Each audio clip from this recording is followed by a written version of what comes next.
আসসালামু আলাইকুম এসএসসি পরীক্ষার্থীরা কেমন আছো সবাই? আশা করছি সকলে ভালো আছো। তোমাদের সকলকে স্বাগতম জানাচ্ছি নুলাসপুর বিডি নতুন একটি ভিডিওতে। তো তোমাদের পরীক্ষাটা শেষ হয়েছে, এখন তোমাদের ফলাফল প্রকাশের বাকি। তো ফলাফলটা যখনই পাবলিশ করা হবে তারপরে কিন্তু তোমাদের অনার্স ভর্তির সকল যাবতীয় কার্যক্রম কিন্তু শুরু হবে। তো এর আগে থেকেই তোমাদেরকে একটা প্রস্তুতি নিতে হবে, তুমি কোন কলেজে কোন সাবজেক্টে অনার্স করতে যাচ্ছ।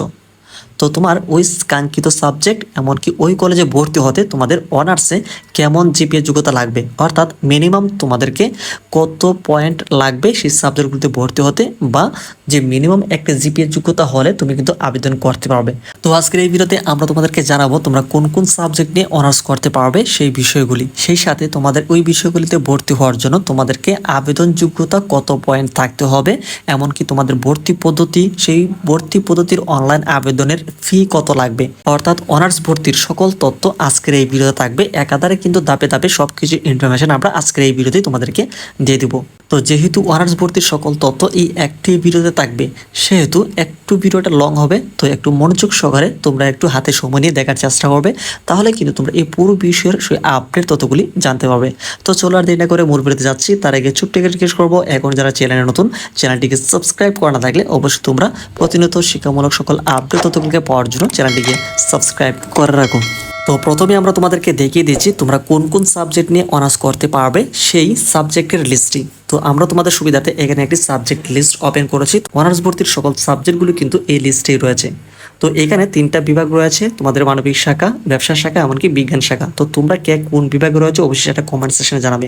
তো আমি এখানে ধাপে ধাপে তোমাদের সকল সাবজেক্টগুলি দেখিয়ে দিচ্ছি, তোমরা কোন কোন সাবজেক্টে অনার্স করতে পারবে এই পুরো বিষয়টি। তো প্রথমে এখানে রয়েছে মানবিক শাখা থেকে তোমরা যারা রয়েছে, এখানে দেখো প্রথমে সাবজেক্ট হচ্ছে বাংলা, ইংরেজি, আরবি, সংস্কৃত, ইতিহাস। তারপরে নিচে অনেকগুলো সাবজেক্ট রয়েছে, ইসলামের ইতিহাস ও সংস্কৃতি। এখানে আরেকটি বিষয় তোমাদেরকে বলে রাখি, এই যে এখানে দেখো যে সাবজেক্টগুলো তোমরা এখানে দেখতে পাচ্ছ, বাংলা, ইংরেজি, আরবি, এই সকল সাবজেক্টগুলি কিন্তু এখানে সাব ক্যাটাগরি সাবজেক্ট রয়েছে, তোমরা এখানে দেখতে পাচ্ছ। এই সকল বিষয়গুলি কিন্তু তোমরা অনার্স করতে পারবে। তো তারপর যে সাবজেক্টগুলো আমরা দেখব, এখানে নিচে আসলে কিন্তু দেখতে পাচ্ছি দর্শন রয়েছে, ইসলামিক স্টাডিজ, রাষ্ট্রবিজ্ঞান, সমাজবিজ্ঞান, অর্থনীতি।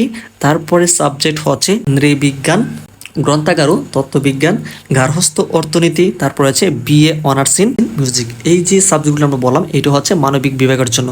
তো এই যে সকল বিভাগ রয়েছে, এখানে প্রত্যেকটা বিভাগের কিন্তু আন্ডারে তোমাদের মানবিক শাখা থেকে কত পার্সেন্ট তোমরা এখানে সিট সংখ্যার সুবিধা পাবে, এমনকি বিজ্ঞান শাখা, এমনকি ব্যবসা শাখা থেকে তোমরা যে সাবজেক্টগুলিতে তোমরা এই দিকে তোমরা আসলে দেখতে পাচ্ছ, মানবিক শাখা থেকে তোমরা যদি এই মানবিকের সাবজেক্টগুলি তোমরা যদি আবেদন করো, সেই ক্ষেত্রে তোমাদের এখানে ভর্তি হওয়ার জন্য সিট সংখ্যা থাকবে 90%, অর্থাৎ 100টি সিটের মধ্যে মানবিকের জন্য তোমরা কিন্তু একদম বেশি পরিমাণে এখানে সুযোগ সুবিধা পাচ্ছ। এছাড়া তোমরা যারা বিজ্ঞান শাখা থেকে বা ব্যবসা শাখা থেকে রয়েছো, এভাবে কিন্তু তোমাদের পার্সেন্টেজটা সাবজেক্ট অনুযায়ী কিন্তু দেখতে পারবে। তো এই বিষয়গুলো তোমরা একটু দেখে নিবে। তারপরে যেই সাবজেক্টগুলির লিস্ট আমরা দেখব, সেটা হচ্ছে বিজ্ঞান শাখার। তো এখানে তোমরা অলরেডি দেখতেই পাচ্ছ, বিজ্ঞান শাখা থেকে যেগুলো সাবজেক্ট রয়েছে পরপর কিন্তু দেখতে পাচ্ছ, পদার্থবিজ্ঞান, রসায়ন, প্রাণ রসায়ন ও অনুপ্রাণ বিজ্ঞান, উদ্ভিদ বিজ্ঞান, প্রাণী বিজ্ঞান, মৃত্তিকা বিজ্ঞান। তার নিচে আসলে আরও অনেকগুলো সাবজেক্ট দেখতে পাবো। বিজ্ঞান শাখা থেকে পরিসংখ্যান রয়েছে, গণিত, পরিবেশ বিজ্ঞান, ভূগোল ও পরিবেশ, এমনকি মনোবিজ্ঞান। এই সকল সাবজেক্ট হচ্ছে তোমাদের বিজ্ঞান শাখা যারা রয়েছে তাদের জন্য। তার পরবর্তী যে গ্রুপটা আমরা দেখব, এটা হচ্ছে ব্যবসায় প্রশাসন, বা তোমরা যারা কমার্স রয়েছে তোমাদের জন্য এই যে সাবজেক্ট রয়েছে মার্কেটিং, ফাইন্যান্স, হিসাব বিজ্ঞান। তার নিচে আসলে আমরা দেখতে পাচ্ছি ব্যবস্থাপনা। এই সকল বিষয়গুলো হচ্ছে তোমাদের তিনটা বিভাগের অনার্স ভর্তির জন্য সাবজেক্ট লিস্ট।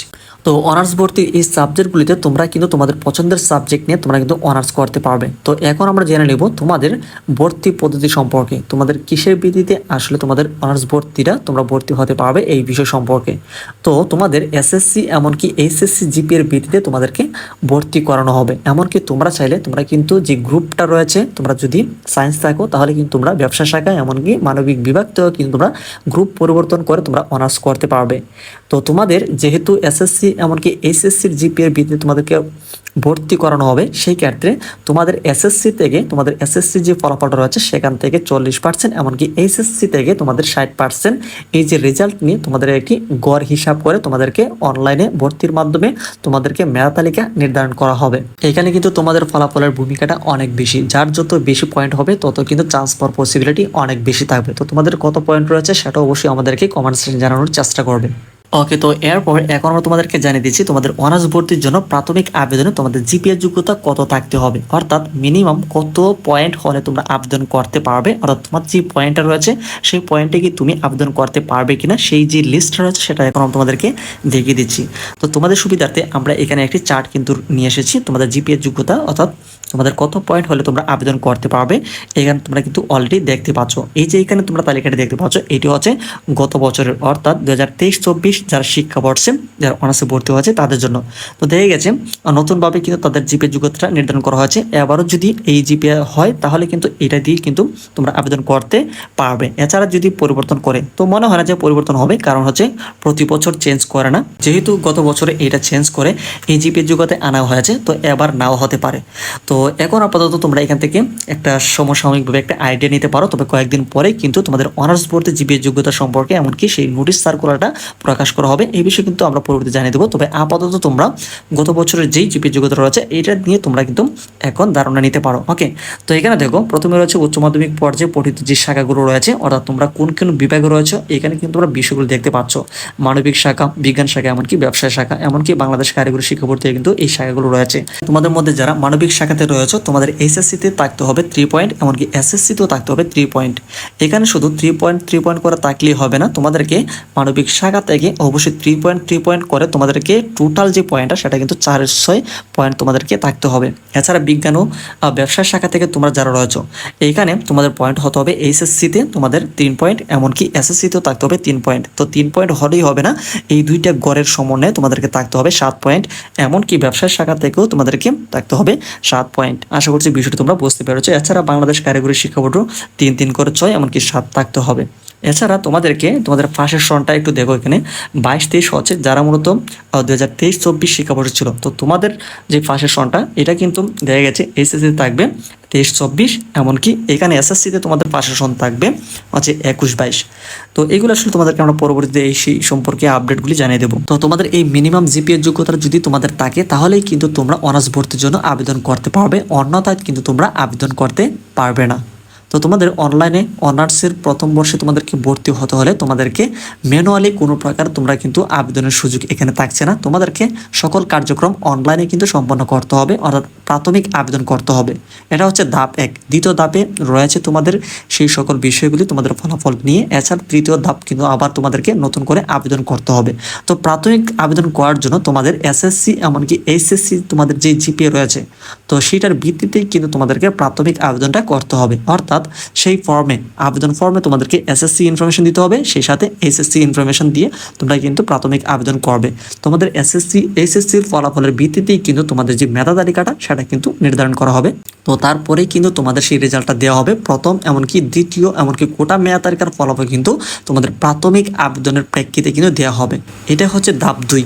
ধাপ দিয়ে কিন্তু তোমাদেরকে কোনো প্রকার আবেদন করতে হবে না, তোমরা যে প্রাথমিক আবেদন করেছো তার প্রেক্ষিতে যদি তোমরা প্রাথমিক আবেদনের ফলাফল দেওয়ার পরে তোমরা যদি সিট সংখ্যা বা কোনো সাবজেক্ট যদি না পাও সেক্ষেত্রে তোমাদেরকে দ্বিতীয় ধাপে আসে প্রথম এমনকি দ্বিতীয় মেধা তালিকা এমনকি কোটা মেধা তালিকার ফলাফল কিন্তু দিয়ে দিবে।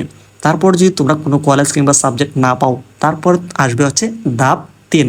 এইখানে এসে তোমাদেরকে নতুনভাবে আবেদন করতে হবে। তো এখানে নতুনভাবে আবেদন করার জন্য তোমরা এটাকে বলা হয় প্রথম রিলিজ স্লিপের আবেদন। এখানে তোমরা 5টি কলেজে আবেদন করতে পারবে। ও এখানে আরেকটা মিসিং হয়েছে, তোমরা প্রাথমিক যে আবেদন করবে তোমরা এইখানে তোমরা প্রাথমিক আবেদন করার সময় তোমরা একটি মাত্র কলেজ নির্বাচন করতে পারবে, এবং প্রাথমিক আবেদন যদি তোমরা কোনো কলেজে সাবজেক্ট না পাও সেক্ষেত্রে তোমরা তৃতীয় ধাপে এসে নতুন আবেদন করা বা প্রথম রিলিজ স্লিপে তোমরা আবেদন করতে পারবে 5টি কলেজে। এমনকি বেশ কয়েকটি সাবজেক্টে তোমরা কিন্তু অনেকগুলো সাবজেক্টে তোমরা সাবজেক্ট চয়েস দিতে পারবে।